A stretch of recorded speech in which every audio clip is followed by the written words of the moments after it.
All right, we're gonna try to do a bit of a tutorial on jam making. We harvested about 44 pounds worth of Concord grapes the other day. And what we're doing right now is we're pulling the fruit off the stems, squeeze the grape out of the skin and into the pot with the skins. So last evening, I boiled down these skins quick on the stove top to sort of help break them down. And we'll be doing the same thing to this pot. This is all we've got left to process of the grapes. So into this pot they'll go. We'll cook that down a little bit, separate the seeds out. We'll show you that step next. So here are the skins after we've cooked them gently to release a lot of liquid, and then we're using the immersion blender to, sort of help dissolve them a little bit so that they'll process up a little better going into the jam. And over here on the stove top, we've got the pulp, the inside of the grape, that we're still heating up and softening up so that we can run them through a wire strainer to get the seeds out. We're still waiting on that process right now. Okay, so our grape pulp has been cooking down for a little while. It's to the point to where it's very liquidy and able to go through the strainer pretty good. You can see the seeds are separated from the pulp. And here we're ladling it into the strainer and it's able to push through into the bowl. We'll throw those in our compost bin. And once that's all strained out of here, we'll add it back to the pot with our skins that have been simmered and blended. And then we'll go on to the hot water bath canning part, which we're getting our jars ready in here. See you back in a few. Back to jam making here. We've got our pulp that we removed the seeds from and the skins that we had already sort of pre-cooked and blended down. We've combined them back into the stock pot with our sugar. So this is just grapes with the seeds removed and sugar. That's all that's in here. The ratio of sugar to grapes is 3/4 ratio. So for every 4 cups of grapes, we use 3 cups of sugar. It's a 75% ratio. We've got our pint jars over here getting ready to water bath can these.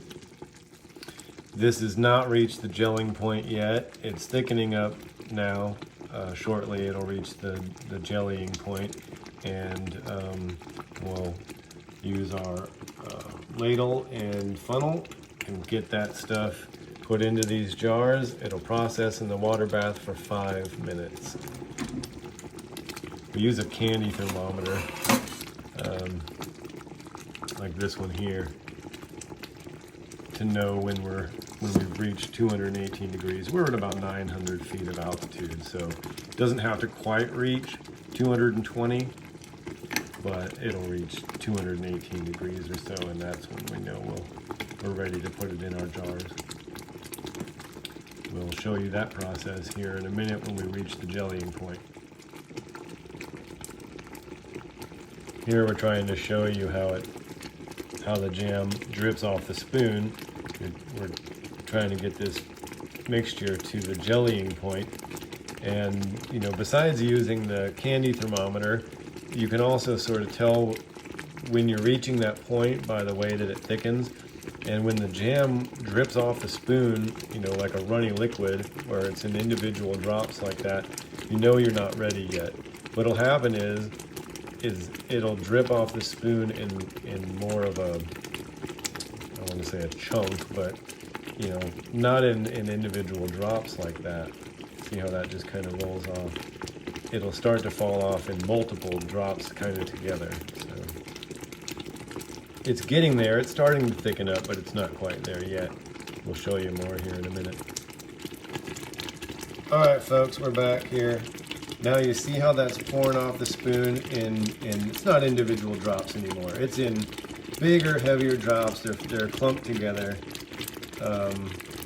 You know, that's what we're looking for. We also use the candy thermometer and we measure the 218-degree temperature. So we're gonna go ahead and get our jars out of our hot water bath over here, ladle them in with the funnel, and get them back into process for 5 minutes. Hey, we're back. Our jam is at the jellying point. It's thickened up. We're taking our warm jars out of the water, set them on our cutting board here, got our funnel in place, lid back on. We'll go ahead, fill one of these jars, show you this. We'll leave a 1/4 inch of head space in these pint jars. We followed the recipe from the National Center for Home Food Preservation, so it should be a safe recipe for home water bath canning. We're getting close. Lift the funnel a little so I can see precisely where we're at. Just a little more, top it off. There, 1/4 inch. On to the next one. I'll set that one out of the way.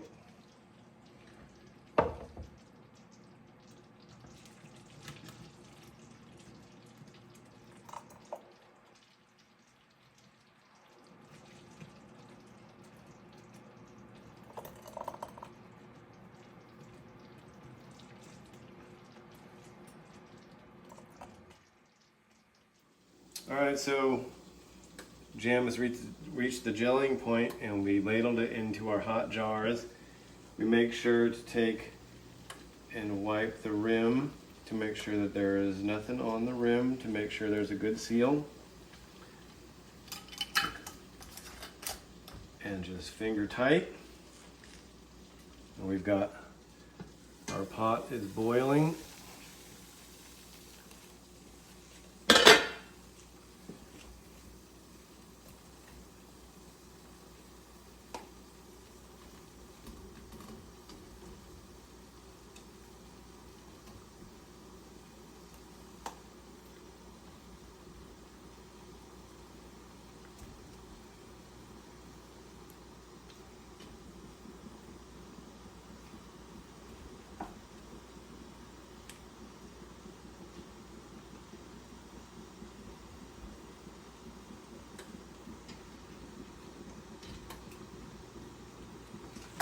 Put the lid back on.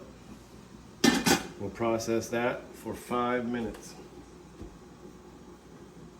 All right, folks, so our jam has processed in the water bath. It was at a rapid boil.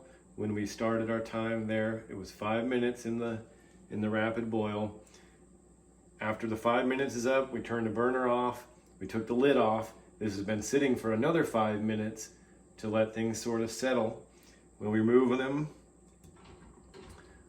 from the water bath canner, place them on our cutting board because they are extremely hot. We'll leave these on this cutting board undisturbed for at least 24 hours until tomorrow at this time. And here in a few minutes, these usually pop off really quick. These lids, you'll start hearing little tink noises, the sound of these lids sealing. And tomorrow, after it's been 24 hours, you can remove the bands and these lids will be, it'll show you they're sealed because they'll be concaved. And then you can put them up in a cool place for storage.